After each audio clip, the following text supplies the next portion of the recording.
تعبیر الرؤیا کی کتابوں میں آیا کہ اگر کسی نے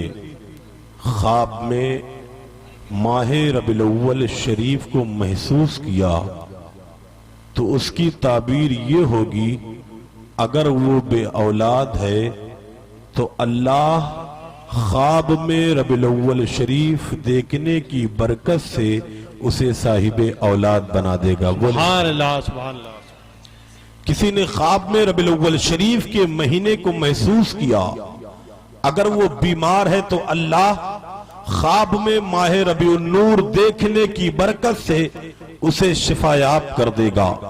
کسی نے خواب میں ماہ ربیع الاول شریف کے مہینے کو محسوس کیا تو تعبیر لکھنے والے تعبیر بیان کرتے ہیں اگر اس پر ظلم و ستم ہو رہا ہے تو یقیناً یہ اس کے لیے بشارت ہے کہ اس پر ظلم و ستم کی راتیں ختم ہونے والی ہیں۔ مسلمانوں، جسے ماہ ربیع الاول شریف خواب میں مل جائے خدا کی اتنی کرم نوازیاں ہوتی ہیں، پھر جسے جاگتے ہوئے مل جائے اللہ اس پہ کتنا کرم کرے گا۔ سبحان اللہ،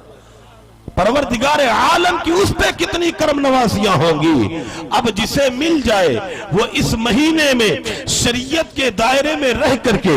محبوب کی آمد کا جشن منائے، پھر اللہ اس قدر دیتا ہے کہ یا تو دینے والا رب جانتا ہے یا لینے والا بندہ جانا کرتا ہے۔ ذرا غور کریں، یقیناً میلاد النبی صلی اللہ تعالی علیہ وسلم منعقد کرنا یہ کردار صحابہ سے ثابت ہے۔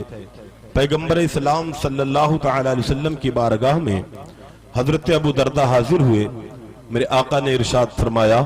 اے ابو دردہ چلو عامر انصاری کے مکان پہ چلتے ہیں۔ پیغمبر اسلام نے حضرت ابو دردہ کو اپنے ساتھ لیا، حضرت عامر انصاری کے مکان کی جانب تشریف لے جا رہے ہیں۔ وہ دن ہے سوموار کا۔ ادھر حضرت عامر انصاری پیغمبر اسلام کے آنے کی خبر ابھی نہیں ملی جناب حضرت عامر انصاری کو، اس کے باوجود جناب حضرت عامر انصاری اپنے گھر والوں کو لے کر کے، اپنے اہل خانہ کو لے کر کے مصطفیٰ جان رحمت کی میلاد پڑھ رہے ہیں، پیغمبر اسلام کے آمد کے تذکرے کر رہے ہیں۔ جیسے میرے نبی حضرت عامر انصاری کے مکان میں داخل ہوئے، حضرت عامر انصاری اس جملے پہ پہنچے ہوئے تھے، اے میرے بچوں، آج ہی کے دن یعنی سوموار کے دن اللہ رب العزت نے اپنے محبوب کو اس خانے گیتی پر بھیجا، اپنے محبوب کی جلوہ نمائی اتوار کے اپنے محبوب کی جلوہ نمائی فرمائی۔ عزیزان وقار، اتنے میں سرور کونین حاضر ہوتے ہیں۔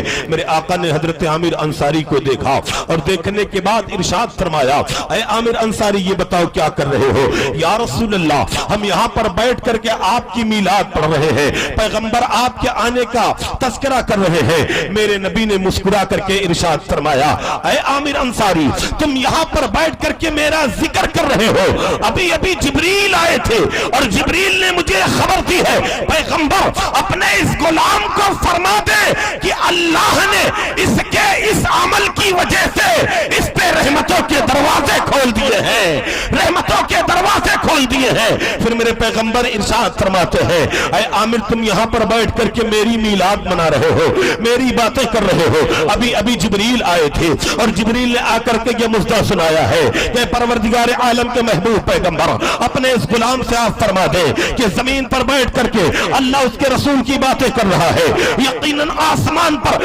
فرشتوں کی ایک جماعت اس کے لیے دعائے مغفرت کر رہی ہے۔ عزیزان وقار، اگر سامنے والا گنہگار ہو اور فرشتے دعائے مغفرت کریں تو اس کی مغفرت ہو جایا کرتی ہے، لیکن اگر سامنے والا نیکوکار ہو اور فرشتے دعائے مغفرت کریں تو پروردگار اس کے درجات کو بلند کر دیا کرتا ہے۔ آج ہم گناہ کرنے کے ہزار طریقے جانتے ہیں، گناہ کرنے کے ہزار راستے جانتے ہیں۔ ہم نے نمازیں ترک کر کے گناہ کیا، ہم نے قرآن کو بالائے طاق رکھ کے قرآن کیا ہم گناہ کیا، ہم نے ماں